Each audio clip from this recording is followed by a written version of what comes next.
Hi. One of the recent highlights in my ministry was Mission Week in Talsi town in Latvia. And we were preparing for that week whole summer. And I remember especially the first day of the mission.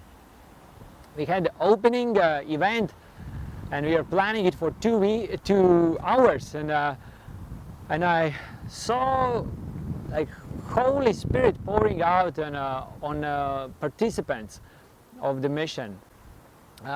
People were crying. At one moment I saw that some people are on knees, laying hand on each other's shoulder and just praying for each other. And we were worshiping God. We listened on a speech. We also took Lord's Supper, and God was present. And it long over 3 hours, and we didn't want to stop. But we also had in a plan to go out on the first night. We had on our heart to go out and to do night evangelism.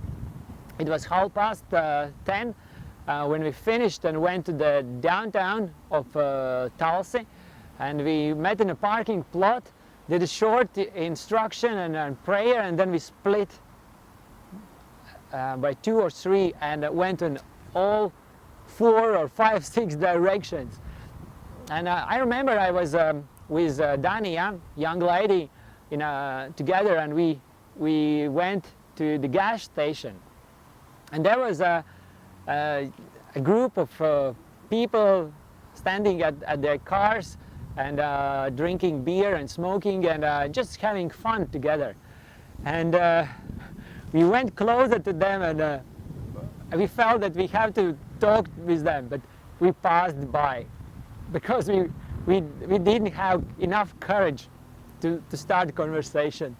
And we hid behind the corner, and we prayed, and then we went back. We went back to them, and because we felt that God has a plan. And we started conversation, and first they a little bit laughed about us and said, no, oh God, we are not interested. But there was one man, around 26, maybe 30, and he had a mask. He was playing a proud guy and who knows everything, but he kept conversation. He kept talking with us, and we got to know that he had relationship with Jesus. He accepted Jesus, but there was something in his life when he had got bitterness in his heart, and he turned away. But we felt that Jesus hasn't forgotten about him, and he wants to reach him. He wants to touch him and remind that he still loves him. And we had opportunity to pray for healing of his back, and that was a special moment. And we met next day again, this guy. I think he will never forget this meeting. It's a big surprise for him. We also experienced some spiritual attacks this week, and when good things happen, God works, then also devil is attacking us.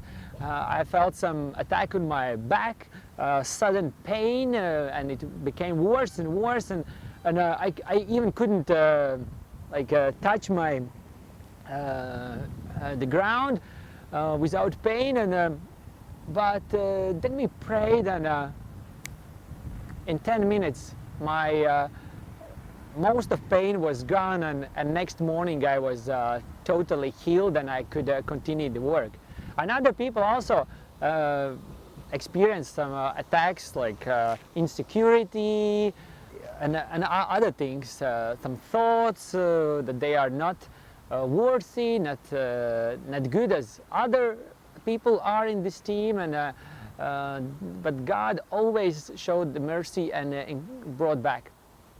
I remember one guy, he's maybe 18 years old, 20, he was sitting at the window, and the group of missionaries were behind him, walking and having fun and good time and eating, and he was sitting at the window and just watching. And we saw that something is wrong, something is not good, and we asked what's happening, and he said, I want to go home. That was first day, and he said, I want to go home. It's boring here. And we understood, of course, it lies. Devil lies, and we prayed for him, and he stayed whole week. He took part in the mission whole week, and when he went home, he wrote a message.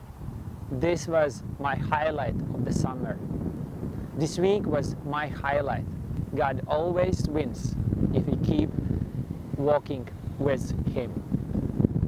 And this week, Mission Week, was so blessed because we had a so wonderful team. I was working with 5 young people from age 18 to 23, and we did the planning for this week from blank page. We went through all the process of the planning and praying and preparing and even paying attention to some details, some decorations, food, what we will eat, everything. And that's, if you know me, you know that that's in my heart, to disciple young people, to help them to reveal their gifting and potential in ministry, and this was chance, this was opportunity for them to see the process from planning till the real mission week. And at the end, we and one guy, one leader, I could say that now he's a good leader.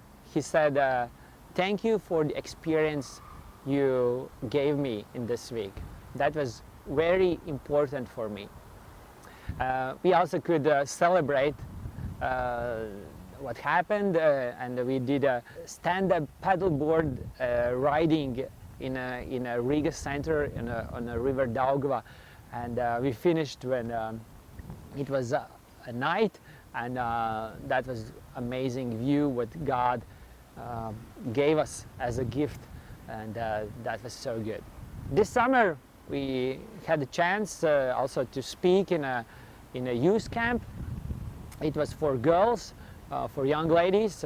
Me and my wife Agnes, we are speaking about women's identity and body of women, and also we had a great time with the church doing canoeing, 2 days canoeing, and one of men of our church, he had to work the first day, and then in the morning he came home from work, and that was his birthday, and he said, I want to be with church, I want to have blessed day, and he took a canoe, put on the roof of his car, and joined us, and we had a lot of fun, and it was a blessed day together.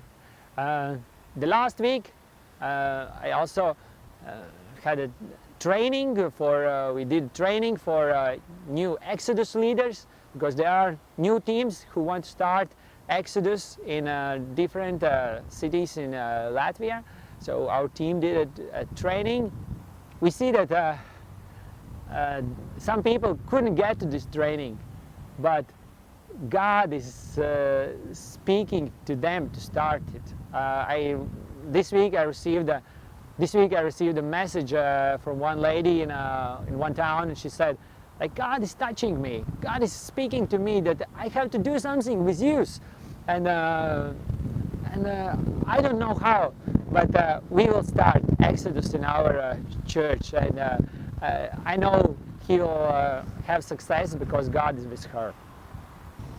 I'm full of fire to continue my ministry in this season, and thank you that you are with your prayers and with your financial support with me. It's a blessing for me, and I'm also praying that these stories, these testimonies would encourage you to step into your calling and what God has prepared for you. Thank you for watching, and God bless you so much.